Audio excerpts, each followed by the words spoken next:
موضوع ہے بچوں کی غذا خود تیار کریں۔ بازار میں مختلف کمپنیوں کی تیار کردہ غذاؤں کی بھرمار ہے جن کے اشتہارات بہت دلکش ہوتے ہیں، لیکن یہ چیزیں صرف آرام پہنچاتی ہیں، اس کے علاوہ کچھ نہیں۔ آرام سے مراد یہ ہے کہ ان کی تیاری میں آپ کو زیادہ محنت نہیں کرنی پڑتی، بس ڈبہ کھولا اور کھانا تیار۔ کوئی ضروری نہیں کہ بازار کی یہ چیزیں بچوں کے لیے حقیقی غذاؤں کا نعم بدل ثابت ہو سکیں۔ ایک عرصہ پہلے میں نے ایک مضمون تحریر کیا تھا، ماؤں کے گہنے کمپنیوں نے پہنے۔ اگر آپ اس کا یہ مقصد تھا کہ ہم نے یہ بتایا تھا کہ کتنا اماؤنٹ اور کتنا پیسہ باہر اگر ایک بچے کی خوراک باہر سے لی جائے تو خرچ کرنا پڑتی ہے۔ آج کل کے مہنگائی کے دور میں اگر ہم بچے کی خوراک باہر سے لیں اور تیار شدہ لیں کمپنیوں کی، تو کم سے کم جو ہے وہ 3,000 روپے سے 5,000 روپے مہینہ کا خرچ ہوگا۔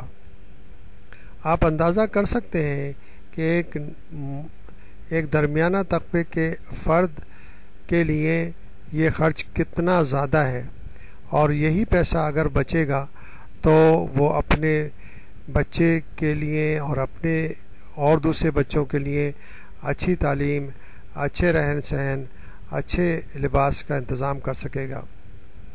اب میں آپ کو اس کی ذرا ڈیٹیل بتاتا ہوں۔ 6 مہینے کے بعد بچوں کو بوتل یا ماں کے دودھ کے علاوہ دوسری غذاؤں کی ضرورت بھی ہوتی ہے۔ اب بچے کو مزید غذا چاہیے، دودھ سے کچھ مختلف۔ ہر بچہ اپنی فطرت اور پسند اور ناپسندگی کے حوالے سے دوسروں سے مختلف ہو سکتا ہے، اس لیے اس کی غذاؤں کے سلسلے ہم کوئی بندھایا اصول سامنے نہیں رکھ سکتے۔ ہاں، اتنا ضرور ہے کہ اس عمر کے بچوں کو ٹھوس غذاؤں کی ضرورت پڑنے لگتی ہے، لیکن ٹھوس غذائیں استعمال کرانے سے پہلے یہ ضرور دیکھ لینا چاہیے کہ آپ کے بچے کا نظام ہضم کیسا ہے۔ آیا وہ ٹھوس غذاؤں کو فوری طور پر ہضم بھی کر سکتا ہے یا نہیں۔ 5 یا 6 ماہ کا ہونے کا مطلب یہ ہے کہ آپ کا بچہ آہستہ آہستہ اپنی نشو و نما کی طرف بڑھ رہا ہے۔ عمر کے ساتھ اس کے غذائی ضروریات بھی بڑھتی جا رہی ہیں۔ اب وہ دودھ کے علاوہ دوسری غذائیں استعمال کر کے خوشی محسوس کرے گا، لیکن بہت سے بچے اس عمر میں بھی ٹھوس غذا قبول نہیں کرتے۔ اگر ایسی صورتحال ہو تو آپ انہیں ٹھوس غذائیں دینے میں جلدی نہ کریں، بلکہ اس کے ارادے کو کچھ دنوں کے لیے ملتوی بھی کر سکتی ہیں، اور ٹھوس غذاؤں کے ذریعے بچوں کو غذائیں فراہم کرنے کے لیے ہلکے پھلکے تجربے کرتے ہی رہیں، اور جب یہ محسوس کریں کہ ہاں اب اس نے کسی غذا کے ذریعے ذائقے کا اثر قبول کر لیا ہے، تو پھر وہی غذا شروع کر دیں۔ بچے کے لیے غذا صحت بخش، ذائقہ دار اور بیماریوں کے خلاف مدافعت پیدا کرنے والی ہونا چاہیے۔ اب سوال یہ ہے کہ وہ پہلی غذا کیا ہے۔ اس سلسلے میں صدیوں کا آزمودہ چاول اور دلیا وغیرہ بچے کو دیا جاتا ہے۔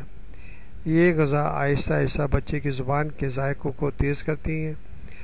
بہت تھوڑی سی مقدار میں باری باری اس قسم کی چیزیں دینے کا ابتدا کریں، اور یہ دیکھیں کہ آپ کا بچہ ان سے کن چیز کو زیادہ رغبت سے کھاتا ہے۔ ایک بات اور، اگر بچہ آپ کی بنائی ہوئی کسی چیز سے زیادہ رغبت کا اظہار نہ کرے تو مایوس ہونے کی ضرورت نہیں۔ وہ آپ کے کھانے کے بنانے کی صلاحیت پر اعتراض نہیں کر رہا، بلکہ یہ اس کا موڈ ہے۔ آپ اپنی کوشش جاری رکھیں۔